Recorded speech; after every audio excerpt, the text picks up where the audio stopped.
Arrêtez ça. Il n'y a aucun passage dans la Bible où Jésus dit je suis Dieu. Mais il a dit dans Jean 8, 40, il dit, mais maintenant vous cherchez à me faire mourir. Moi, en tant qu'être humain, je vous ai dit la vérité que j'ai entendue de Dieu. Nous sommes allés à l'école, on sait que le verbe être est un verbe d'état. Ça définit ici la nature de Jésus. Il dit en tant qu'être humain.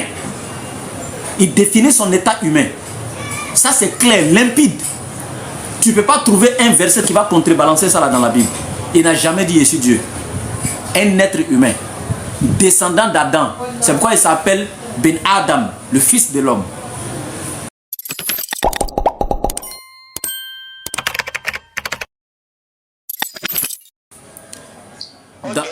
D'accord, donc tu m'as contacté, tu voulais échanger avec moi, il n'y a pas de problème, je suis disponible maintenant. Tu voulais qu'on échange sur quoi?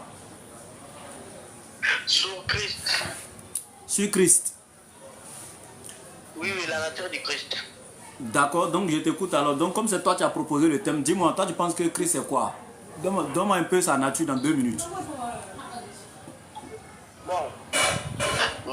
La nature originelle du Christ, ok? Oui. Christ, ça veut dire originel, Christ est Dieu. D'accord? Maintenant, le problème est qu'il y avait un moment où Christ s'est fait homme. Voilà. Donc, voilà pourquoi il y a des chrétiens qui disent qu'il était Dieu, il est aussi homme. Tu vois, c'est ça. La nature originelle du Christ, c'est Dieu. Mais il y avait un moment où il s'est fait homme. C'est ça. La nature originelle de Christ, c'est qu'il est Dieu. Mais à un moment, il s'est fait homme, c'est ça? Oui, oui. Et quand il s'est fait homme, là, il était toujours Dieu ou pas? Quand il s'est fait homme, il n'était pas Dieu. Attends. Quand il s'est fait homme, il n'était pas Dieu. Oui, oui. Comment ça? Je ne comprends pas. Il est Dieu. Quand il s'est fait homme, il doit être toujours Dieu ou bien? En fait, bon, je devrais comprendre ta question, mais je vais te dire une chose. Il s'est dépouillé de sa grâce, tu vois ça? Il s'est dépouillé de sa grâce, il a laissé sa grâce. Tu vois? C'est ça. Donc il y a un moment où Dieu n'est pas Dieu, quoi. Bon, ce n'est pas que quand il s'est fait homme, il n'y avait pas Dieu au ciel. Donc ce qui veut dire il y a un moment où Dieu, ce qui veut dire il y a un moment où Dieu n'est pas Dieu. Il y avait un moment où une partie, donc disons quoi? Bon, il y avait un moment où Dieu, il n'était pas Dieu. Dépouillé de sa grâce. Il s'est dépouillé de sa grâce. Non, tu comprends pas ma question. J'ai dit, quand il était Dieu, il était Dieu. Quand il est devenu homme, il n'était plus Dieu. Donc il y a un moment où Dieu n'est pas Dieu, c'est ça?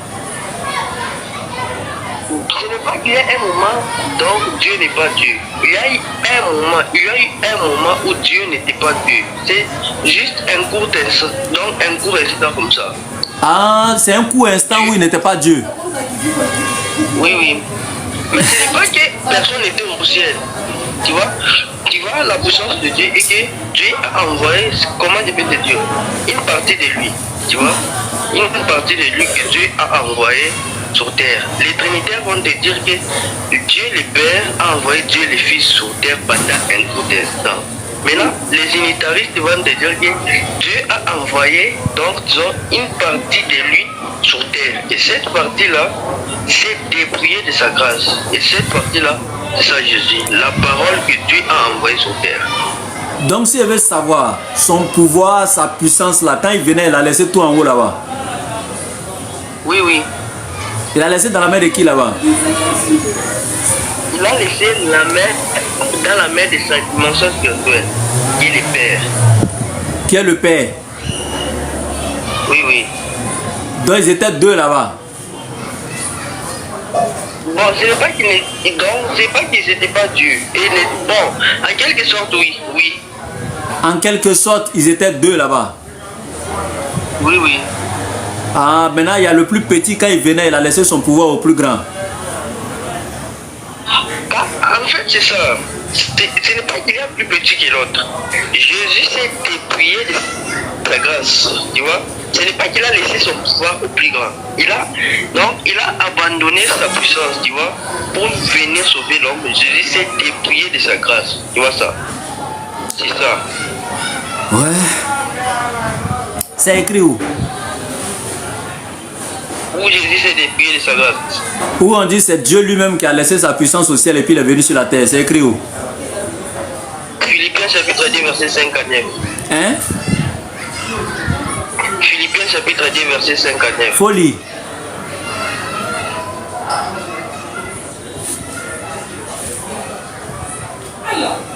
Allô? Vas-y, folie. Philippiens 2, 5 à 9. Folie. Attends. Attends, une peu, j'entre dans la... Est-ce qu'on va s'en sortir?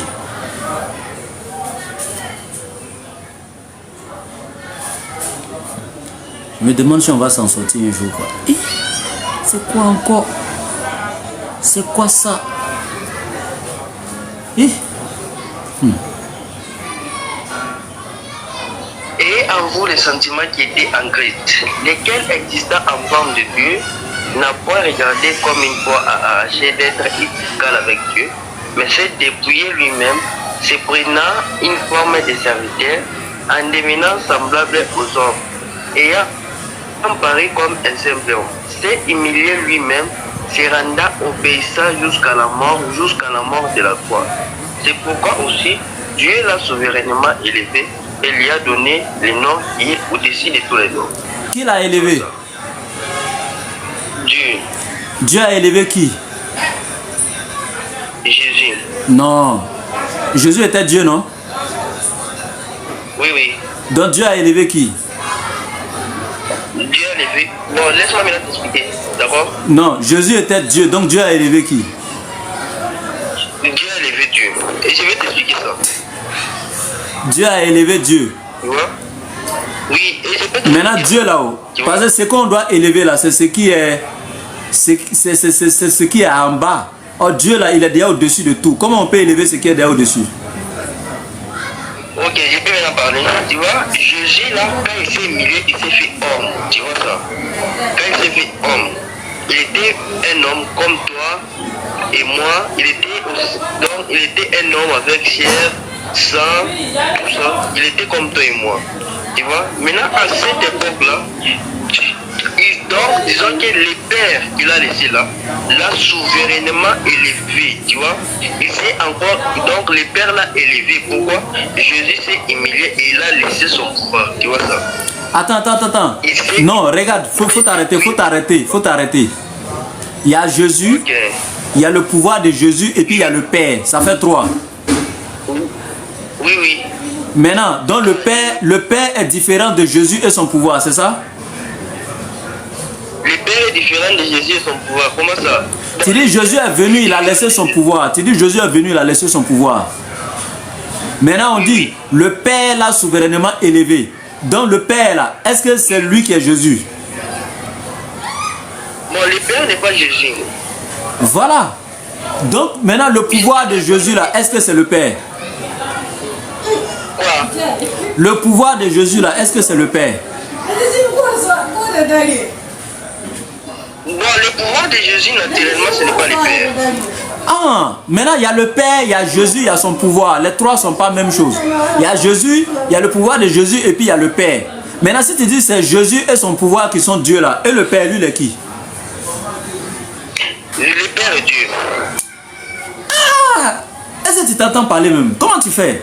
Oui, je m'entends parler très bien. Est-ce que tu as des enfants? Oui. Ils ont déjà compris. Non, j'ai pas d'enfants. Ils ont déjà compris ça là, ce que tu es en train de dire là. Tu as déjà, Un chrétien va comprendre ça. tu as déjà enseigné ça à tes enfants. Est-ce qu'ils ont compris? Oui. Bon, moi, j'ai pas des enfants, mais on m'a enseigné ça et j'ai compris ça facilement. Regarde, tu dis Jésus est Dieu. Tu dis il a laissé son pouvoir, il est venu sur la terre. Tu dis il y a le Père. Le Père n'est pas Jésus, le Père n'est pas le pouvoir de Jésus. Maintenant, si c'est Jésus et son pouvoir qui sont Dieu là, le Père est quoi? En fait, bon, attends, on va d'abord, je t'explique. Donc, tu mets le pouvoir de Jésus, d'accord? Tu dis que tu mets le pouvoir de Jésus. Je vais me mettre. Mais quand tu parles du pouvoir de Jésus, n'est pas Jésus. Attends, quand on parle de, n'est-ce pas, tu as un pouvoir sur. Tu as un pouvoir, par exemple, sur tes enfants, n'est-ce pas? Il dit Jésus n'est pas Dieu. Allô. Tu peux me donner un verset où Jésus a dit qu'il est Dieu? Là, on va quitter dans tout ça, là, ça va finir même. Jésus n'a qu'à trancher. Donne un verset où Jésus dit de sa bouche, je suis Dieu. Apocalypse chapitre 1, verset 8. C'est pas Jésus qui parle là-bas. Allons-y dans les versets, on va trancher les... C'est un rêve, c'est un songe. Le livre d'Apocalypse est un songe de Jean. Il a rêvé. C'est pas Jésus qui parle là-bas. Mais si tu me dis de rentrer là-bas, attends, si tu me dis de rentrer là-bas, mais je vais aller te montrer dans l'Apocalypse que Jésus n'est pas Dieu aussi. Bon, oui, moi je vais te montrer que Jésus est Dieu. D'accord, faut prendre. Apocalypse combien? 8. Apocalypse combien? Verset 8. Hein? Chapitre 1, verset 8. Apocalypse 5, verset 8. Apocalypse chapitre 1, verset 8. Apocalypse 1, 8. Oui. Vas-y, je suis le premier Alpha et l'Oméga. Vas-y, j'écoute. Je suis l'alpha et l'oméga, dit le Seigneur Dieu, celui qui est, qui était et qui vient, les tout-puissants. Attends, il a dit je suis. L'alpha et l'oméga. Qui parle? C'est Jésus. Et quand il a dit je suis l'alpha et l'oméga, là, il y a un virgule, non? Oui, oui. Et il a dit dis qui? Bon, tu vois, le Seigneur Dieu, c'est une parole des gens. Eh, si tu as dit, si tu as, arrête de jouer avec les gens, hein. Eh, je suis l'alpha et l'oméga, tu dis ça, c'est Jésus qui dit. Dis le Seigneur Dieu, tu dis c'est Jean qui dit, tu te fous de qui en fait? Oui, oui. C'est pas Jésus qui dit, qui est en train de dire tout. Je suis l'alpha. Attends, je vais te donner l'exemple. Par exemple, j'ai dit, ok? Attends, par exemple, j'ai dit que Moussa a dit, ok? Moussa a dit, je suis l'alpha oméga, a dit Moussa. Ça, donc, quand j'ai dit a dit Moussa, c'est moi qui est en train de vous raconter ce que Moussa a dit, c'est ça n'est pas. Mais moi, il t'a dit, c'est pas Jésus qui parlait dans le livre de trucs là. Il dit que c'est un songe de Jean. Tu m'as dit non, c'est Jésus. Maintenant, on vient encore, tu veux me dire, mais c'est ce que moi, il avait dit. Maintenant, quand il dit je suis l'alpha et l'oméga, dit le Seigneur Dieu, est-ce que tu as entendu ici, dit le Seigneur Jésus-Christ? Tu as vu le nom de Jésus? Il a dit de me donner, il a dit de me donner un passage. Il faut te calmer. Il n'y a qu'un problème. Il a dit de me donner un passage où Jésus lui-même dit dans sa bouche, je suis Dieu. Pourquoi tu me parles passage des gens? Tu me parles de où Jean parle. Donne-moi un verset où Jésus lui-même dit, je suis Dieu. Je suis l'alpha et l'oméga, ça a quoi à voir avec je suis Dieu? Il veut voir je suis Dieu. Tu veux un verset où Jésus dit de sa propre bouche que je suis Dieu. Oui, mais depuis l'Ancien Testament, l'Éternel disait qu'il était Dieu, je suis Dieu, je suis Dieu. Est-ce qu'il a eu peur? Pourquoi c'est dans le Nouveau Testament il va avoir peur? C'est pas où il est venu sur la terre, il va avoir peur de nous. Attends, tu vois, Jésus dit quoi dans Jean chapitre 5, verset 56? Si j'ai m'inventé moi-même, ma gloire n'est rien.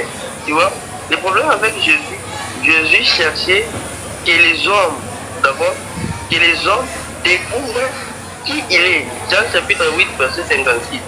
Tu vois, Jésus cherchait que les hommes découvrent par eux-mêmes qui il est, tu vois. C'est pas vrai. Ici, pardon, c'est pas vrai, c'est pas vrai.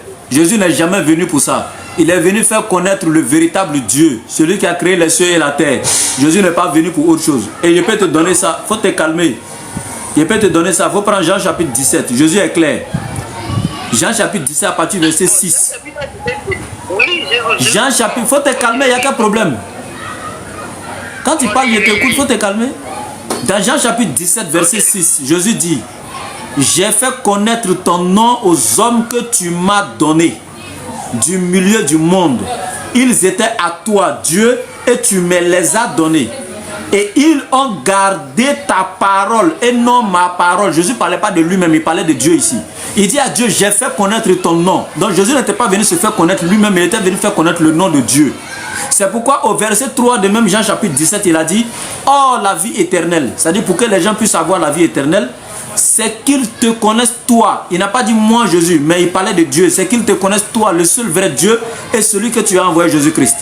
Donc Jésus est venu faire connaître Dieu et non lui-même. Pourquoi vous voulez changer les paroles du monsieur? A-t-il dit quelque part je suis Dieu? Il faut me montrer ce passage. Mais moi, il peut te montrer où Jésus a dit qu'il est homme. Bon, oui, j'ai volé ce verset, mais on va prendre les mêmes Jean chapitre 17, puisque tu dis que il est venu faire connaître le nom de Dieu par son propre nom. On va prendre les mêmes Jean chapitre 17, le verset 10. Ok? Et tout ce qui est à moi est à toi. Et tout ce qui est à toi et à moi, je suis glorifié en lui. Tu vois? Jésus est en train de dire que tout ce qui est au Père là, il est à lui. Est à lui. Et tout ce qui est à lui et au Père. Il n'a pas dit tout ce qui est... Non, il n'a pas dit tout ce qui est au Père est dans lui. Pourquoi tu changes? Tout ce qui est à toi est à moi, tout ce qui est à moi est à toi. Mais c'est normal. Jésus n'a pas dit que mes brebis là, c'est le Père qui me les a données. Personne ne peut les ravir de la main de mon Père. Mais si, il dit, les hommes que tu m'as donnés. Donc si Dieu lui a donné ces hommes-là, les hommes-là appartiennent à Jésus, mais ils appartiennent à qui aussi? À Dieu, parce que c'est Dieu qui les a donnés à Jésus. Ah, est-ce que c'est Jésus qui les a créés? C'est pourquoi Jésus dit, tout ce qui est à moi est à toi. Parce que son âme même appartient à Dieu, son corps appartient à Dieu, même ses habits qu'il a portés appartiennent à Dieu, les hommes qui sont liés appartiennent à Dieu. Donc tout ce qui est à moi est à toi, c'est normal. Tout ce qui est à lui, c'est normal, c'est lui-même qui dit. Moi il dit, tu peux pas me donner un verset où Jésus dit, je suis Dieu, qui était dans tout ça. Donc il n'y a pas un verset où Jésus a dit, je suis Dieu quoi. Bon, je peux parler maintenant. Tu peux parler, mais sauf que tu dois répondre à ma question. Je n'aime pas les questions ambiguës, les versets ambigus que tu... Donne-moi un verset clair, je suis Dieu là. Pourquoi tu ne peux pas me donner un qui était ici? Je t'ai dit que Jésus n'est pas venu s'inventer bêtement en disant que... On n'a pas dit inventer et se présenter et puis s'inventer, c'est deux choses différentes. Tu n'es pas là à l'école ou bien? Même un professeur, quand il arrive dans un nouvel établissement là, il faut te calmer. Quand le professeur arrive là, quand tu arrives quelque part, que ce soit professeur ou bien n'importe quel être humain, tu arrives quelque part là, la première chose que tu fais, au milieu des gens qui ne te connaissent pas, la première chose c'est de te présenter. Depuis quand se présenter aux gens là est le fait de s'inventer ou d'être prétentieux? Non. Se présenter c'est normal. Même toi et moi, si on ne s'est jamais connu, que je viens te voir, je dois me présenter, je suis qui d'abord? Quelqu'un t'appelle, allô, la première chose, il doit se présenter. Se présenter, ça a quoi à voir avec Jésus n'est pas venu se vanter ou un truc. Ça a quoi à voir avec le fait de se vanter? On dit se présenter, il s'est présenté en tant que qui? Ok, je peux parler. Voilà, mais il ne faut pas envoyer des philosophies ici. Jésus n'est pas venu se vanter, on n'a pas dit qu'il est venu se vanter. Tu peux parler, mais il dit, où il s'est présenté là, c'est ça je veux, il s'est présenté en tant que qui? Il n'a pas dit qu'il est venu se vanter, il dit qu'il est venu se présenter en tant que qui? Depuis quand se présenter, ça veut dire se vanter. Ok. Maintenant, comme j'ai pris la parole, ok. Tu vois, je vais te donner l'exemple. C'était donc, ça n'avait aucune importance que Jésus dise aux hommes que je suis Dieu. Tu vois ça d'abord. C'est la première des choses. Deuxième des choses, si Jésus, à cette époque-là, il avait dit, soit à Pierre, soit aux Juifs que je suis Dieu, personne ne l'aurait cru. Pourquoi? Je te donne l'exemple avec les temps modernes ici. Aujourd'hui, à Côte d'Ivoire, bon, tu habites à Côte d'Ivoire, il y a une personne qui est venue vous dire qu'il est Dieu, n'est-ce pas? Est-ce que vous croyez en cette personne qu'il est Dieu? Vous dites qu'il est un aventurier, n'est-ce pas? C'est ça le problème avec Jésus. Jésus, même s'il était venu nous dire qu'il est Dieu, personne ne l'aurait cru. Tu vois ça? Arrêtez de vous foutre des gens quoi. Il y avait des révélations. Hey, arrêtez de vous foutre des gens. Ça, depuis l'Ancien Testament, l'Éternel se présente aux hommes. C'est l'Éternel même qui a donné le libre arbitre à l'être humain. Il faut te calmer. Il a donné le libre arbitre à l'être humain. Que tu veux, tu crois. Si tu veux, tu ne crois pas. Mais chacun sera rétribué selon ses actes. Mais n'empêche que s'il vient sur la terre, il doit se présenter en tant que Dieu. Que les gens l'aient cru ou pas, il doit se présenter. Il ne peut pas venir pour une mission et puis il ne se présente pas. Enfin, c'est lui qui vient induire les gens en erreur. Donc tu sais que tu es Dieu et puis tu viens te camoufler parmi nous. Tu te présentes comme un être humain alors que tu sais que tu es Dieu. Tu te fous de qui? Arrêtez ça. Il n'y a aucun passage dans la Bible où Jésus dit je suis Dieu. Mais il a dit dans Jean 8, 40, il dit, mais maintenant vous cherchez à me faire mourir. Moi en tant qu'être humain, je vous ai dit la vérité que j'ai entendue de Dieu. Nous sommes allés à l'école, on sait que le verbe être est un verbe d'état. Ça définit ici la nature de Jésus. Il dit en tant qu'être humain. Il définit son état humain. Ça c'est clair, limpide. Tu ne peux pas trouver un verset qui va contrebalancer ça là dans la Bible. Il n'a jamais dit je suis Dieu. Un être humain. Descendant d'Adam. C'est pourquoi il s'appelle Ben Adam, le fils de l'homme. Il n'est pas Dieu. Ça veut dire que depuis on a commencé là, hein, tu ne fais que polémiquer, rentrer ici, prendre des versets là-bas, mais il n'y a pas de passage clair que tu peux donner. Donc l'enfant que Marie a porté 9 mois dans son ventre, Marie l'a donné à téter. Donc c'est lui qui est Dieu quoi. Toi ton Dieu là, c'est lui qui a tété le sein de Marie.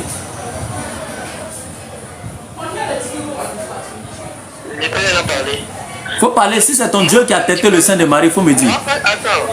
Moi, quand tu parlais, je t'écoute. Mais quand moi je vais parler, tu me coupes la parole. Pourquoi? Je vais te donner les versets où le Père de Jésus, ok, il dit de Jésus qu'il est Dieu, n'est-ce pas? On va entrer dans ce verset-là. On va voir le Père de Jésus, le Père que Jésus présentait là.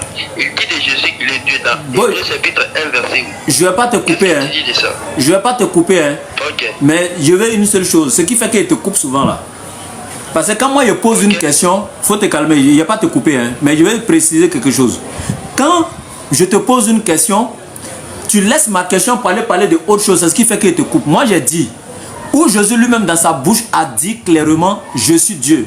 Maintenant, s'il n'y a pas ça, il faut dire, ah, il n'y a pas un verset où il a dit, je suis Dieu, mais il y a un verset où son père peut-être dit qu'il est Dieu ou bien d'autres choses. Là, on peut comprendre. Mais il a dit, où Jésus dit, il est Dieu, là. Il n'a pas dit, il faut me montrer où le père a dit, Dieu. Non. Si c'est ça, le père a dit à Moïse, je te fais Dieu, un grand D même. Mais non, on n'a jamais dit que Moïse est Dieu. Moi, il dit, où Jésus lui-même dit qu'il est Dieu. C'est ça ma question. Pourquoi tu ne veux pas répondre à ça? Bon, ok, merci. Maintenant, j'ai répondu à ta question en te disant que dès son vivant, dans son vivant, Jésus n'a pas dit qu'il est Dieu. Tu vois, Jésus, dans l'évangile de son vivant, Jésus n'a pas dit qu'il est Dieu. Pourquoi? Jésus voulait une révélation, que les hommes trouvent une révélation qu'il est Dieu. Maintenant, quand tu dis que quand l'Éternel s'est présenté dans l'Ancien Testament, il disait qu'il est Dieu. Bon, évidemment, il faut voir dans quelle forme l'Éternel s'est présenté dans l'Ancien Testament. Dans Exode chapitre 20, quand l'Éternel s'est présenté à Moïse, regardez, donc à partir du chapitre 19 là, quand l'Éternel s'est présenté à Moïse, regardez ce qui s'est passé. Il avait des tonnerres, il avait des grandes choses. Déjà, tout le monde savait que c'est l'Éternel. Quand l'Éternel s'est présenté au prophète, c'était sous sa forme divine. Tu vois, c'était l'Éternel qui parlait sous sa forme divine. Mais imagine un peu dans notre époque, un homme, ce n'est pas dans notre époque aujourd'hui qu'on joue avec les noms de Dieu, hein. C'était à l'époque des Juifs. Un homme, un simple homme, d'abord, les Juifs ne croyaient même pas lui en tant que serviteur de Dieu. Un simple homme venait pour dire que je suis Dieu, venez là, je suis Dieu. Donc, tu vois, un peu ça, c'est ridicule, mais aux yeux de nous, à nos yeux là, c'est ridicule. Bon, tu vois ça? Je t'ai laissé parler. Jésus ne voulait pas. Je t'ai laissé parler un peu longtemps. Je veux savoir, le je suis Dieu là, okay, ça existe ou bien ça n'existe pas de la part de Jésus? Je suis Dieu. Ça existe ou bien ça n'existe pas? Non, Jésus a dit ça dans l'Ancien Testament, bon, oui. Il a dit, je suis Dieu là. Jésus a dit ça, oui ou non? Ça existe ou bien ça n'existe pas? Dès son vivant, il n'a pas dit ça. Hein? Dès son vivant, dans son évangile, il n'a pas dit ça. Il n'a pas dit ça. Mais pour dire ça depuis que Jésus n'a pas dit ça là, donc tu es obligé de perdre le temps quoi. Maintenant si Jésus lui n'a pas dit ça là, si Jésus lui n'a pas dit ça là, pourquoi toi tu viens dire que Jésus est Dieu? Jésus lui n'a pas dit non, maintenant toi tu viens dire ça pourquoi? Parce que la Bible nous présente Jésus comme étant Dieu. Ça n'existe pas. La Bible n'a jamais présenté Jésus comme étant Dieu. Les apôtres qui ont vécu à lui là, il dit, ces disciples là, toi tu ne peux pas le connaître que ces apôtres. Eux tous l'ont présenté comme un être humain. Il te prend acte des apôtres. Acte 2. Faut prendre acte 2, faut te calmer. Acte 2, à partir du verset 22. Ça c'est Simon Pierre qui parle. Toi tu ne peux pas connaître Jésus que Simon Pierre. Simon Pierre dit, homme israélite, écoutez ces paroles. Jésus de Nazareth, cet homme à qui Dieu a rendu témoignage devant vous par les miracles, les prodiges et les signes qu'il a opérés par lui au milieu de vous. Donc Simon Pierre dit, cet homme livré selon le dessein et arrêté selon la préscience de Dieu. Donc il répète encore cet homme, cet homme, cet homme. Donc Simon Pierre dit, Jésus-Christ cet homme. Maintenant toi là, quand tu dis Jésus est Dieu là, est-ce que toi tu le connais que Simon Pierre? Pourquoi Simon Pierre dit cet homme, il n'a pas dit ce Dieu? Ok, maintenant je vais t'expliquer. Ok, Simon Pierre a voulu, donc disons quoi? Même nous, en croyant que Jésus est Dieu, nous qui croyons que Jésus est Dieu, en prêchant, je peux dire, pense à Jésus, cet homme qui s'est sacrifié pour moi. Mais je crois que Jésus est Dieu. Mais quand je vais te dire, pense à cet homme qui s'est sacrifié pour moi, c'est parce que Jésus était venu sous une forme d'homme. C'est ça. Même dans l'église, on prêche ça. Pense à cet homme qui est Jésus qui a fait ça. Pense à cet homme qui a fait ça. Mais nous croyons qu'il est Dieu. C'est ça. Jamais, Simon-Pierre n'a jamais cru que Jésus était Dieu, ça n'existe pas. Ni aucun autre disciple. Donne-moi un seul passage où un disciple a dit que Jésus était Dieu ou bien où un disciple l'a adoré. Montre-moi un seul passage. Jean chapitre 5, verset 20. Ouais, on dit quoi? Jean chapitre... Bon, d'abord, moi je prends une Bible qui est une Bible de Jérusalem. Hein. Réponds. 1 Jean 5, 20. Attends, je lis. Attends, je prends les versets. Il faut trouver le verset. Je reviens dans 2 minutes. Attendez-moi un peu. 2 minutes, je reviens. 2 minutes. 2 minutes, je reviens. Ok.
Bien, je suis là.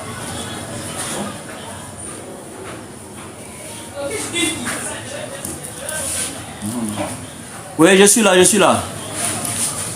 Allô? 1 Jean 5, 20.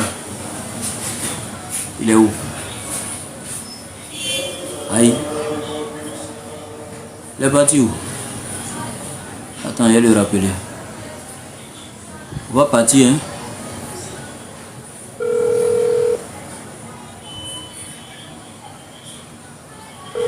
Faut pas partir. Allô, tu es là? Oui, je suis là. Dieu merci. Voilà, 1 Jean 5, 20, je t'écoute. Nous savons aussi que le Fils de Dieu est venu et qui nous a apporté l'intelligence pour connaître le véritable Dieu. Nous sommes dans le véritable en son Fils Jésus. C'est lui qui est le Dieu véritable et la vie éternelle.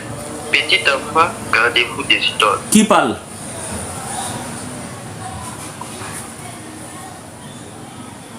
Qui parle? C'est Jean. Il dit quoi? C'est Jean qui parle. C'est Jean qui parle là. Et il dit quoi? Faut nous expliquer. Tu as lu maintenant, explique-nous. Il dit quoi? Jean est en train de dire que nous connaissons maintenant que le Fils de Dieu est venu et nous a donné l'intelligence pour connaître le véritable Dieu. Donc, pour connaître qui est Dieu, tu vois. Et nous connaissons maintenant le véritable Dieu, tu vois. Nous sommes dans le véritable Dieu en son Fils Jésus-Christ. C'est lui qui est le Dieu véritable.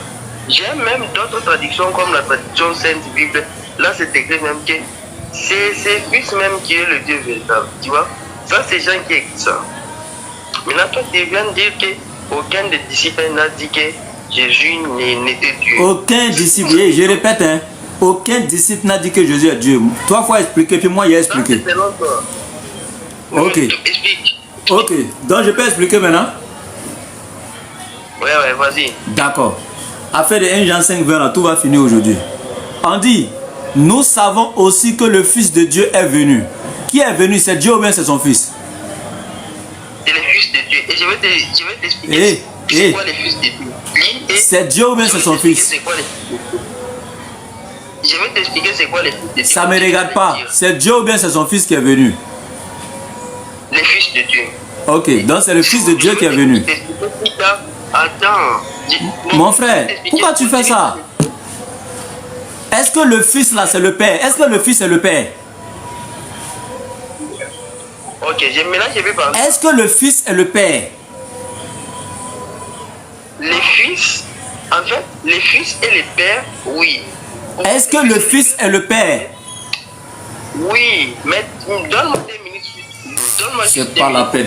Regardez comment tu fais. Au début ici de l'appel, quand je t'ai demandé là, Jésus, son Père et son pouvoir, tu as dit il a laissé son pouvoir, il est venu sur la terre. Il a dit est-ce que Jésus est égal au Père? Tu m'as dit non. Est-ce que le pouvoir de Jésus là c'est égal au Père? Tu m'as dit non. Maintenant tu viens me dire que Jésus est égal au Père, le Fils est égal au Père. Pourquoi vous faites ça même?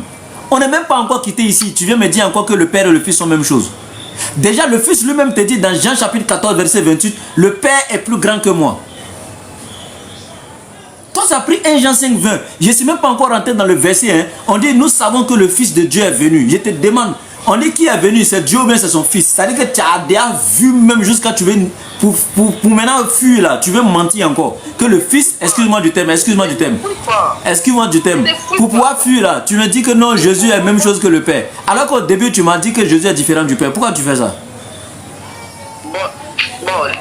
Non, mais c'est ta bouche qui a dit ici que Jésus était différent du Père. Maintenant, pourquoi ici, là, tu veux me faire croire qu'ils sont la même chose?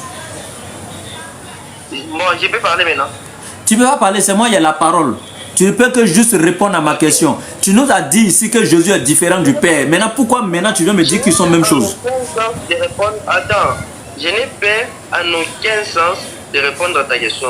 Et j'ai une bonne réponse pour toi. Non. C'est pas la peine.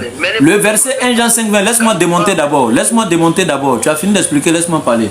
On dit, nous savons que le Fils de Dieu est venu. On dit le Fils de Dieu, on n'a pas dit Dieu. C'est pas Dieu qui est venu, c'est son Fils. Maintenant, le Fils de Dieu là, c'est pas fils biologique de Dieu, comme certains le pensent. Ça n'a rien à voir. Il y a des tonnes de fils de Dieu dans la Bible. Romains 8, 14, tous ceux qui sont conduits par l'Esprit de Dieu sont fils de Dieu. Fils de Dieu, tu vas expliquer là, tu ne maîtrises pas fils de Dieu que quelqu'un ici. Ce que vous attribuez à Jésus comme terme fils là, ça n'a rien à voir avec ce que la Bible enseigne. Le fils de Dieu là, Adam était fils de Dieu. Israël était fils de Dieu. Ephraïm même est le premier-né de Dieu. Israël est le premier-né de Dieu. Dans Exode chapitre 4 verset 22. Tous ceux-là, ils sont fils de Dieu dans la Bible. Jésus dit dans Matthieu chapitre 9 verset 5, heureux vous qui procurez la paix car vous serez appelés fils de Dieu. Dans Matthieu 5 verset 44 à 45, Jésus dit, vous qui repoussez le mal par le bien, qui bénissez ceux qui vous modestent, etc., vous serez appelés les fils de Dieu. Donc fils de Dieu là, il y en a tonnes dans la Bible. Nous tous on sait ça. Dieu là, il n'a pas engendré Jésus. Le terme même engendré là, ça dit que ça n'a même pas sa place même pour quelqu'un qui est censé. Faut te calmer, je vais expliquer 1 Jean 5, 20. Je te donne la parole pour que tu expliques. Tu as fini, donc laisse-moi expliquer. Maintenant je dis, on dit Dieu a envoyé son Fils. Le Fils de Dieu est venu pour nous faire connaître le véritable. Mais à travers quel moyen? Il nous a donné quel moyen pour connaître le véritable? L'intelligence.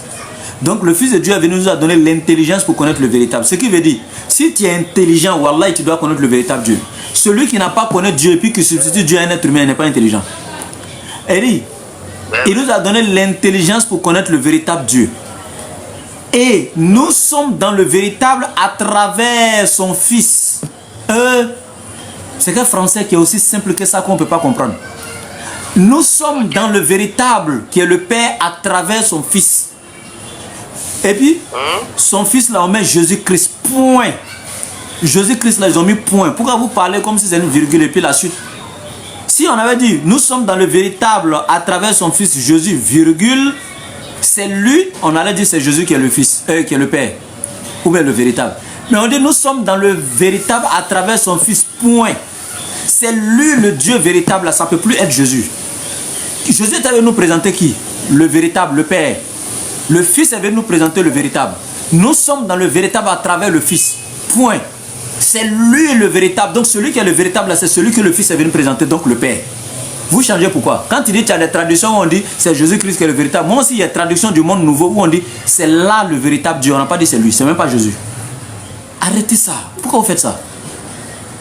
Maintenant, si tu dis que c'est Jean qui parle et que Jean est en train de nous dire que Jésus est Dieu, toi et moi là, on va voir, on va demander à Jean. Jean, est-ce que Jésus est Dieu? Est-ce que dans 1 Jean 5, 20 là, Jean, est-ce que tu voulais nous dire que Jésus est Dieu? Jean va nous répondre. Il faut prendre Jean chapitre 17, le verset 3. Jean nous a répondu là-bas. C'est même Jean qui parle là-bas dans son évangile. Il dit. Ce n'est pas Jean qui parle, c'est Jésus. C'est pas Jean qui parle. Attends, dans l'évangile là, c'est pas Jean qui parle. Je demande, dans l'évangile là, c'est pas Jean qui parle. Jean a écrit, mais c'est lui qui est en train de parler là-bas, c'est lui qui est en train de... Ici, dans 1 Jean 5, 20 là, qui parle? Jean. Maintenant, dans Jean chapitre 17, verset 3 là, qui est en train de te parler? Jésus. Qui t'a rapporté? Quoi? Qui t'a rapporté cette parole là? Attends, d'abord dans les contextes. J'ai dit, faut te calmer. Pourquoi tu fais ça même? J'ai dit, qui parle dans 1 Jean 5, 20? Tu m'as dit c'est Jean. J'ai dit maintenant dans Jean chapitre 17, verset 3, qui parle? Tu m'as dit c'est Jésus. C'est Jésus qui parle, mais qui t'a rapporté les propos de Jésus? C'est Jean. Alors c'est Jean. Le même Jean qui parle ici là, c'est le même Jean qui t'a rapporté les propos de Jésus. Entre les paroles de Jésus et puis pour Jean là, on voit c'est pour qui est vrai. Maintenant, le même Jean te dit que Jésus dit, oh la vie éternelle. Là c'est Jésus qui parle. C'est qu'ils te connaissent toi. Jésus ne parle pas de lui, hein. Tu vois qu'il s'adresse ici à quelqu'un d'autre. Il dit c'est qu'ils te, il n'a pas dit me, connaissent toi, il n'a pas dit moi. Il dit c'est qu'ils te connaissent toi, le seul véritable Dieu. Or dans 1 Jean 5, 20, Jean a dit quoi? Le Fils de Dieu est venu nous faire connaître qui? Le véritable. Et dans Jean 17, 3, Jésus dit quoi? C'est qu'ils te connaissent le seul véritable. Donc ce véritable là, voici Jésus qui le présente ici. Le seul véritable Dieu est celui que tu as envoyé, Jésus-Christ. Le « et » ici est une conjonction de coordination qui lie deux entités différentes. Donc Jésus se présente ici comme l'envoyé du véritable Dieu. Maintenant, toi, tu veux me faire croire que c'est Jésus lui-même qui est ce Dieu. Pourquoi tu fais ça? Jean 17, 3 est clair. Jésus est l'envoyé du véritable Dieu. Donc Jésus est Dieu. Maintenant, qui a été envoyé là? C'est qui?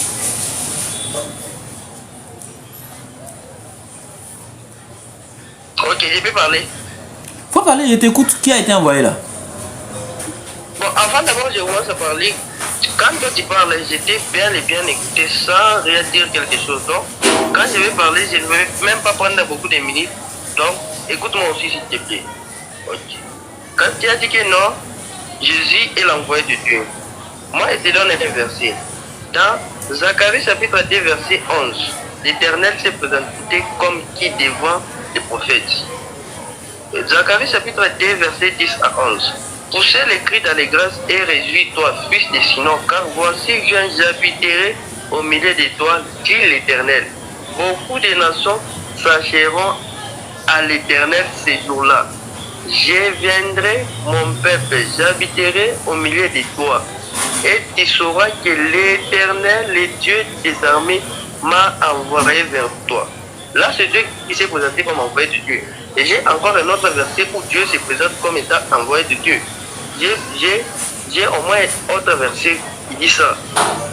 Maintenant, quand tu me prends quoi, Jean 17, 3 là, pour dire que Jésus a dit que toi, le seul vrai Dieu, c'est lui qui t'a envoyé Jésus. Premièrement, envoyé Jésus, je t'ai donné un verset où Jésus se présente comme envoyé de Dieu. Maintenant, le contexte même de Jean 17, 3, c'est quoi? Jésus est en train de dire qu'il va donner la vie éternelle à ceux qui vont connaître. Ok? Donc, les dieux, les seuls vrais dieux véritables. Tu vois? Toi, les seuls vrais dieux. Donc, Jésus est en train de dire qu'il donne la vie éternelle à ceux qui sachent que, donc, ceux qui connaissent les seuls vrais dieux et Jésus-Christ. Tu vois ça? Quand il dit que tu dois connaître un seul vrai Dieu et tu dois connaître Jésus-Christ. Déjà, moi, contrairement à vous, moi, je dis que ce verset-là parle d'abord de la divinité de Jésus. Pourquoi? comment il peut avoir le pouvoir de donner la vie éternelle s'il n'est pas Dieu? Oui, et tu dis que non, Jean n'a jamais dit que dans Jésus et Dieu, il y a plusieurs fils de Dieu. Voilà pourquoi je t'ai demandé la question de me donner quelle est la signification du fils de Dieu selon la Bible. Oui, on va avancer dans ça là. Ok. Je vais te dire, quand tu vas prendre la parole, et quand je vais reprendre la parole encore une fois, je vais t'expliquer pourquoi Ephraïm, Adam, tous les autres qui ont cité sont fils de Dieu. Mais dans Jean 3,16, Jésus dit qu'il est le fils unique de Dieu. Mais pourquoi Jésus est devenu fils unique de Dieu alors qu'il y a des autres dieux, fils de Dieu? Tu vois ça? Jésus n'est pas... Pour finir, je chute. Pour finir, je te donne Hébreux chapitre 1, verset 8. Oh, tu me donnes trop de versets là. Tu as déjà cité trop de versets, pardon. On ne peut pas aller partout. Prenons les versets 1 à 1, on va décortiquer. Tu as déjà donné quelques versets, c'est bon. J'ai dit, tu n'as rien répondu dans Jean 17. Pourquoi vous faites ça les gens? Il y a philosophie là. Il court, il va dans Zacharie, il revient un truc. Quand il dit dans le livre de Zacharie, l'Éternel dit il va venir puis il va habiter parmi les filles de Sion. Mais c'est grave ce que tu dis. Vous prenez tout littéralement pour charger sur la tête comme ça. Ah tiens, comment vous faites ça?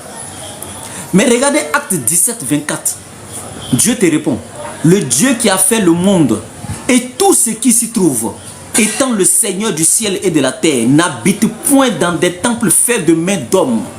Il n'est point servi par des mains humaines, comme il avait besoin de quoi que ce soit.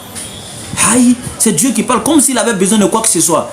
Lui qui donne à tous la vie, la respiration et toutes les choses. Waouh! Dieu dit qu'il n'habite pas dans des maisons, des temples faits de mains d'hommes. Il n'est point servi par des mains d'hommes. Jésus a été servi par des mains d'hommes. Il habitait dans des maisons faites de mains d'hommes. Donc quand vous parlez de la Bible, faites attention. Ça fait un. Deuxièmement, tu reviens, tu me donnes la définition des fils de l'homme, de fils de Dieu. Je te donne une définition des fils de Dieu. Tu veux quoi? Jésus n'est pas le seul fils unique de Dieu. Il n'est pas le seul fils unique. Dieu a des tonnes de fils. Romains 8, 14 dit tous ceux qui sont connus par l'Esprit de Dieu sont fils de Dieu. Quand il dit Jésus est unique, là, ça veut dire qu'on allait à l'école. Arrêtez ça. Tu dis dans Jean 3, 16, Jésus a dit qu'il est le fils unique de Dieu. C'est Jésus qui parle. Dieu a tant aimé le monde qu'il a donné son fils unique afin que quiconque croit en lui ne périsse pas, mais ait la vie éternelle. Maintenant, quand on dit son fils unique, là, il n'y a pas de problème. Allons-y ta base là, de fils unique, de Jean 3, 16. Mais dans Exode chapitre 4, à partir du verset 22, l'Éternel dit, va dire à Moïse de libérer Israël, mon fils, mon premier-né. C'est-à-dire, considérons que Jésus dise que moi je suis fils unique de Dieu. Ça c'est Jésus qui s'attribue ça. Mais le papa même là, lui vient et puis dit, bon, moi mon fils, mon premier enfant là, c'est telle personne. Il dit, dans Exode 4, 22, il dit, Israël est mon premier fils. Ça c'est Dieu qui parle. Si Dieu dit Israël est son premier fils, là, toi tu viens pour dire c'est Jésus qui est fils unique. Depuis quand premier fils n'est pas unique, hein, c'est le deuxième là qui est unique. Arrêtez de vous foutre des gens souvent. L'Éternel dit Israël est mon premier fils. Au moins avant la naissance du petit frère, là, le premier il était unique. Mais le deuxième ne peut jamais être unique, n'a jamais goûté à l'unicité, puisque quand il est né, il a trouvé son grand frère. S'il y a un qui a goûté à l'unicité, c'est le grand frère avant la naissance du petit frère. Maintenant, quand tu veux prendre fils de Dieu, là, pour t'aider terre à terre, tu vas comprendre là. Dans Jean 8, 42 à 43 et 44, Jésus a dit qu'on scribe aux pharisiens. Il dit, vous cherchez à me faire mourir. Vous faites l'œuvre de votre père qui est le diable. Quand Jésus a dit les scribes et les pharisiens sont les fils du diable, est-ce que ça veut dire que le diable les a engendrés? Le diable les a mis au monde? Non. Ils sont fils du diable dans le sens où ils font la volonté du diable. C'est ce que Jésus veut dire. Et ils font la volonté du diable. Jésus dit ils sont fils de Dieu, du diable. C'est la même chose, celui qui fait la volonté de Dieu devient fils de Dieu et non engendré par Dieu. Sinon on allait dire que les scribes et les pharisiens aussi sont engendrés par le diable, parce que Jésus a dit vous êtes fils du diable. Mais fils du diable, ce n'est pas dans le sens propre, c'est dans le sens figuré. Dans le sens où ils sont serviteurs du diable. Donc Jésus est serviteur de Dieu. C'est ce que Acte 3, 13 dit. Jésus-Christ serviteur de Dieu. Ma question reste et demeure. Qui parmi les disciples de Jésus a adoré Jésus en tant que Dieu et a déclaré que Jésus était Dieu? Je t'ai démontré tout ce que pour Pierre là. C'est pas vrai. Tu as montré Jean, il t'a montré Jean 17, 3. C'est pas vrai. Maintenant, il y a qui encore? Je t'écoute. Ok. Comment d'abord commencer? Tu viens de dire que fils de Dieu veut dire serviteur de Dieu. Si j'étais bien compris, c'est d'où tu voulais en venir, n'est-ce pas? C'est la Bible qui dit, c'est pas moi. Okay. Oui, Bon, c'est ta compréhension. En fait, tu ne comprends pas juste l'essence quand la Bible utilise le mot fils de Dieu. C'est ça d'abord que tu devrais comprendre avant qu'on pense d'autres choses.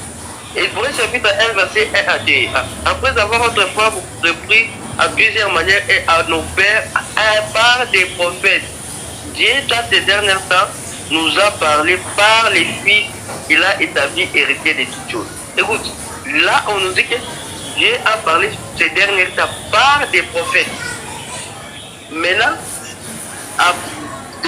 donc, après avoir plusieurs fois, Dieu a parlé par des prophètes, mais la dernière fois, Dieu a parlé par les fils. Tu vois? Donc, si jamais tous ces serviteurs sont fils de Dieu, même que les pharisiens n'auraient pas dit, donc dire que Jésus a blasphémé quand il a dit qu'il est fils de Dieu. Dans Jean chapitre 10, verset 36, les pharisiens n'auront pas dit que non, Jésus a blasphémé. Mais là, je vais t'expliquer l'essence du mot fils de Dieu selon n'importe qui. Adam est fils de Dieu parce qu'il est descendant de donc il est venu à partir de Dieu. Voilà pourquoi Adam est fils de Dieu. Mais quand dans Luc chapitre 3, quand on parle d'Adam comme étant fils de Dieu, d'abord c'est dans la généalogie de Jésus-Christ qu'on nous a présenté Adam comme étant fils de Dieu. Donc si Adam est fils de Dieu, c'est parce que Adam vient donc exister à partir de Dieu. Voilà pourquoi Adam est fils de Dieu. Maintenant, tu me prends les Jean chapitre 8, verset 40 à 43 pour dire que Jésus a dit que si vous faites ça, vous êtes fils du diable. Oui, vous êtes fils du diable si vous faites ça. Pourquoi? Vous exécutez sa volonté et vous faites ce qu'il est en train de faire. Voilà pourquoi vous êtes fils du diable. Parce que vous faites ce qu'il est en train de faire. Le diable est le père de tous les mensonges. Vous êtes fils du diable parce que vous mentez et le diable est le père de tous les mensonges. Voilà le contexte de Jean chapitre 8, verset 40 que tu as pris là. Puis, je n'étais pas encore autre chose ou encore que tu es en venu encore où. Quand tu dis que tu as corrigé mon Jean chapitre 5 verset 20 à 21 là. Tu n'as pas corrigé ça. Tu as pris un autre verset pour t'échapper de Jean chapitre 5 verset 20. Tu n'as pas corrigé. Tu es parti dans un autre verset. Maintenant, je vais aujourd'hui t'expliquer l'essence du mot fils unique de Dieu. Jean chapitre 1 verset 14. Et la parole s'est faite chair, nous avons contemplé sa gloire, pleine de grâce et pleine de vérité. Et nous avons contemplé sa gloire comme gloire du fils unique venu du Père. Le fils unique venu du Père là, c'est la parole s'est faite chair là. Quand la parole s'est faite chair, voilà maintenant la parole est devenue fils unique venu du Père. Maintenant, les fils de Dieu, quand tu me prends Romains chapitre 8 là, qui dit que tous ceux qui font la volonté de Dieu et qui sont conduits par le Saint-Esprit sont fils de Dieu. Oui, je t'ai dit que les fils de Dieu, nous sommes fils de Dieu par le Saint-Esprit. Tu vois ça? C'est par le Saint-Esprit que nous sommes fils de Dieu. Représente beaucoup trop de choses. Dans le langage public, fils de Dieu représente plusieurs choses selon les contextes. Mais Jésus est sorti fils unique de Dieu. Puis tu vas dire que non, si Jésus dit qu'il est fils unique de Dieu, mais Dieu dit dans Exode chapitre 4 que Israël est mon roi et mon premier fils, si c'est mon premier fils. Mais c'est encore plus que tu as dit que Dieu a dit à Ibrahim que tu es mon premier-né. Mais tu peux comprendre l'expression. D'abord, quand Dieu dit à Ibrahim que tu es le premier-né, tu es mon premier-né. Aujourd'hui, je vais te dire que veut dire l'expression premier-né. C'est bon, c'est bon. Tu as déjà expliqué tout ça là. Tu as déjà expliqué premier-né et tout ça là, c'est bon. Il est dit où?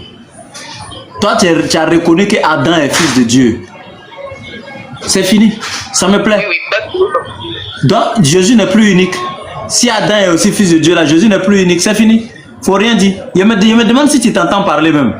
Adam est fils unique, fils de Dieu, hein, mais Jésus est unique. Ephraim est fils de Dieu, hein, il est même premier-né, hein, mais Jésus est unique. J'ai compris. Merci beaucoup. Mais revenons sur Jésus est Dieu là-haut. Quand toi tu dis Jésus est Dieu, tu as vu qui allait se prosterner pour vouer un culte à Jésus? Le fils de Marie là, qui allait se prosterner devant lui et puis il a commencé à lui vouer un culte, à l'adorer. Qui? S'il est Dieu là, sa maman, est-ce que Marie adorait Jésus? Jésus, son fils là, c'est lui qu'elle adorait?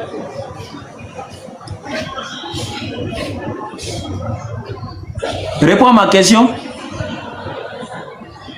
Bon, je vais répondre à ta question. Parle d'abord, je vais répondre à ta question dans mon temps de parole. Non, il n'y a pas à faire de temps de parole, c'est un échange. Est-ce que c'est un échange? On n'a pas établi temps de parole. Ok. Réponds à ma question. Est-ce que Marie, là, elle adorait son fils Jésus? Et puis, est-ce que ses disciples l'ont adoré? En fait, il devrait savoir d'abord une chose sur Marie. Il y a des choses, premièrement, qu'il devrait savoir que la Bible ne nous a pas trop parlé sur Marie. La chose d'abord que vous devrez connaître, c'est que la Bible n'a pas donc appuyé sur les faits de Marie comme le Coran a appuyé. Donc, on nous a parlé de Marie. La Bible ne nous a pas parlé de Donc, tu dois remercier le Coran de t'avoir donné des informations claires sur Marie. Hein? La Bible ne nous a pas trop parlé sur Marie. Ouais, donc remercie le Coran pour ça. Maintenant, je reviens, je dis, Jésus là, où les disciples l'ont adoré, il faut me montrer. Ils l'ont prié en tant que Dieu là, il faut me montrer. Bon, attends. Avant ça, tu venais de dire que je t'ai dit où les dons, quelqu'un est parti faire un culte pour adorer Jésus, n'est-ce pas? Donc, il n'y en a pas. Il n'y a pas un passage où les disciples l'ont adoré en tant que Dieu. Hein. Il n'y en a pas. Bon, d'abord, premièrement, les disciples là, on ne nous a pas aussi trop focalisé sur leur prière, mais sur leur enseignement. Donc, moi, c'est la chose que tu devrais comprendre aujourd'hui. Mais là, pourquoi je t'ai dit d'abord que tu dois parler? Moi, je t'attends d'abord toucher les versets que moi je t'attends d'abord. J'ai dit, les disciples n'ont jamais adoré Jésus en tant que Dieu. Ne faut pas dire que les disciples n'ont jamais adoré Jésus. Je pose une question, je n'ai pas affirmé, je te pose une question. S'il y a un seul disciple qui a adoré Jésus en tant que Dieu, il faut me montrer. En fait, on ne nous a pas trop parlé sur la prière des disciples dans la Bible. Donc toi, tu n'es même pas trop informé sur tout ça. Maintenant, comment toi, tu peux te lever un soir ici et puis tu dis Jésus est Dieu, tu commences à l'adorer. Alors que ceux qui étaient élus, tu n'as eu aucune information sur eux, ils l'ont adoré. Apocalypse 5, verset. Oh, on est dans quoi là? On est sur comment je peux adorer Jésus. C'est ta question. Je t'ai donné un verset. Je demande si les disciples qui étaient élus l'ont adoré. Tu dis que tu n'as pas d'informations sur ça. Moi, je te dis, comment est-ce que toi, tu te lèves, tu adores quelqu'un sans savoir si ceux qui étaient avec lui l'ont adoré? Comment tu fais ça? Ouais, voilà pourquoi je t'ai répondu avec un verset de Apocalypse chapitre 5, verset 8. On va lire ce verset, puis je vais te dire pourquoi moi j'adore Jésus. Tu sais que Apocalypse, le livre d'Apocalypse, je ne l'aime pas trop. Tu sais pourquoi? Ouais. C'est un rêve de Jean. Il a mangé, il était bien rassasié, il s'est couché, il a fait un songe. Bon, on va prendre un rêve pour venir se tuer ici. Même l'église primitive, là, lors du concile de Laodicée, à l'an 363, ils avaient décanonisé le livre de l'Apocalypse. C'est un rêve. Maintenant, bon, allons dans, comme tu aimes Apocalypse, là, attends, je vais te montrer un truc dedans. Apocalypse chapitre 3. On n'est pas dans est-ce que la Bible est tout entière et la parole. C'est pas le thème. Prends Apocalypse chapitre 3 à partir du verset 12, s'il te plaît. Attends, on lit d'abord l'Apocalypse 5, puis on va rentrer dans 3. Mais je t'ai donné un verset. On lit d'abord les versets que j'ai pris, puis on va rentrer dans les versets que tu veux me prendre. Ok, d'accord, il faut prendre pour toi. Vas-y, il faut lire. Apocalypse chapitre 5, verset 8. Attends. Ok, allons. Apocalypse 5, verset 8. Qu'est-ce que ça dit? Quand il prit le livre des 4 vivants, les 24 vieillards se prosternèrent devant l'agneau, tenant chacun une coupe d'or remplie de parfums qui sont les prières des saints.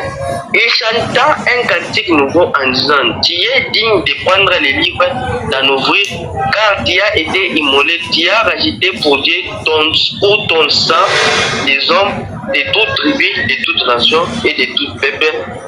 Tu as fait un royaume de sacrificateurs pour notre Dieu. Ils régneront sur la terre.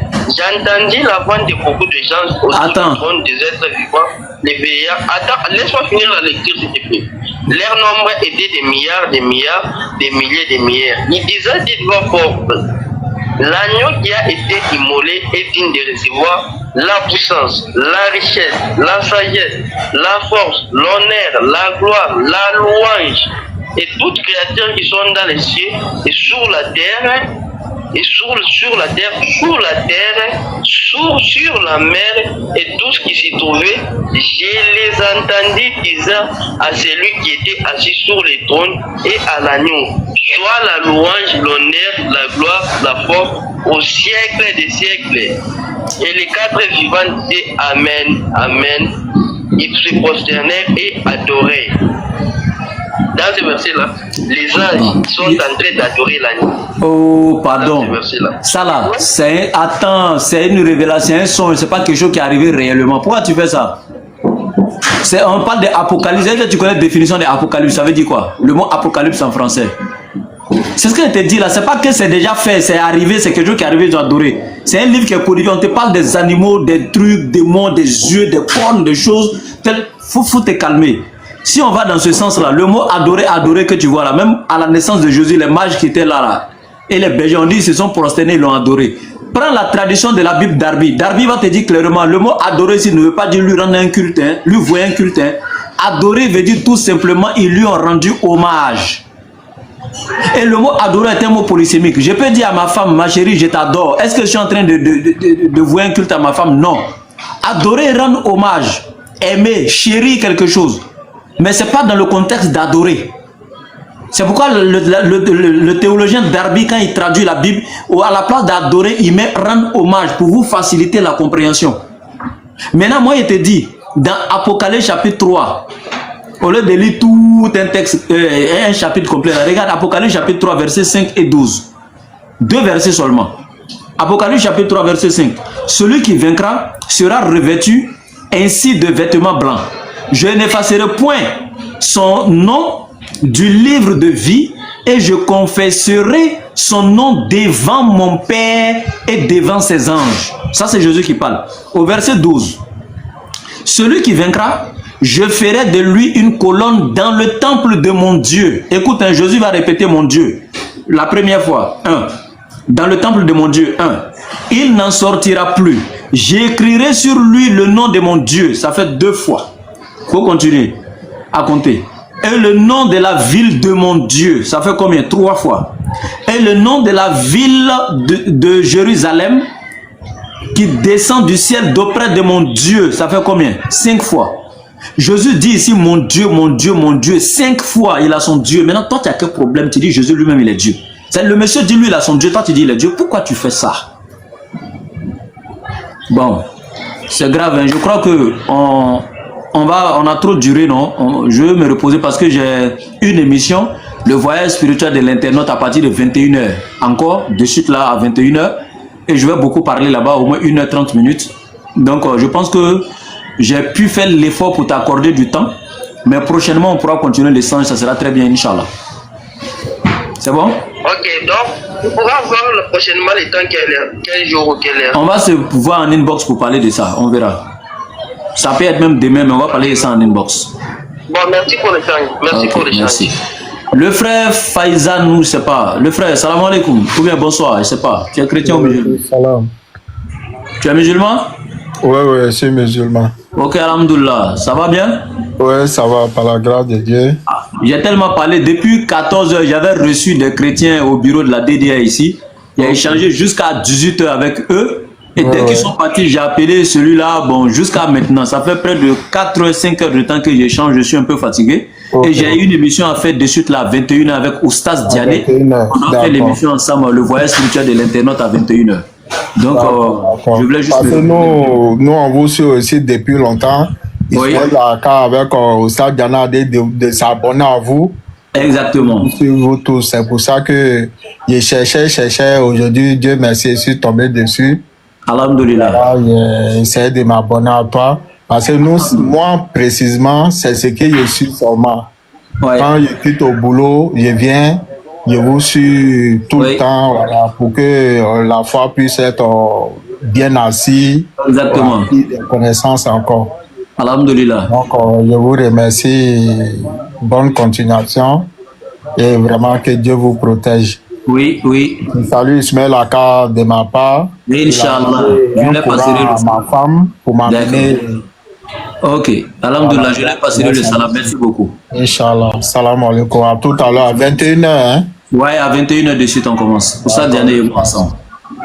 Okay. D'accord. Donc, alhamdoulilah, tous mes frères et sœurs qui me suivent en ligne, sachez que je vous informe déjà, hein, le début des cours de théologie en religion comparée et également les cours de l'alphabétisation en langue arabe vous permettent de pouvoir lire en arabe Donc ça va faciliter la lecture coranique à certains.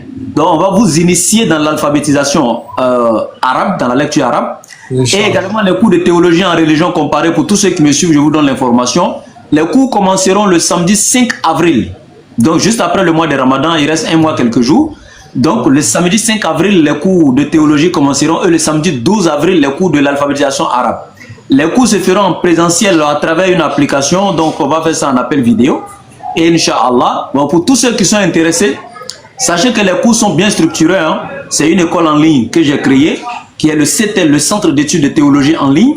Et après chaque niveau de formation, il y aura à la fin de chaque module un certificat qui sera décerné aux apprenants pour certifier leur apprentissage donc auprès de nous.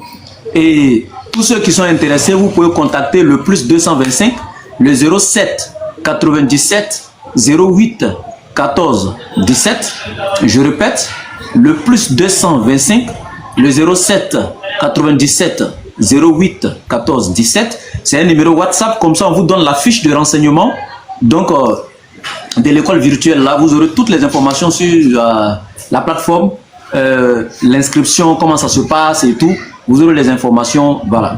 Donc je répète une dernière fois, le plus 225, le 07 97 08 14 17. Il y a l'empereur qui vient donc d'écrire le numéro en bas. Donc prenez ça rapidement et contactez-nous. C'est l'occasion, hein, parce qu'il y a beaucoup qui m'appellent Oustaz. Je veux devenir comme Oustaz Djané, je veux apprendre l'interreligieux, je veux savoir lire le Coran. C'est l'occasion. Si vous ratez ça, ne me contactez plus, là je vous préviens. Et sachez que les places sont limitées.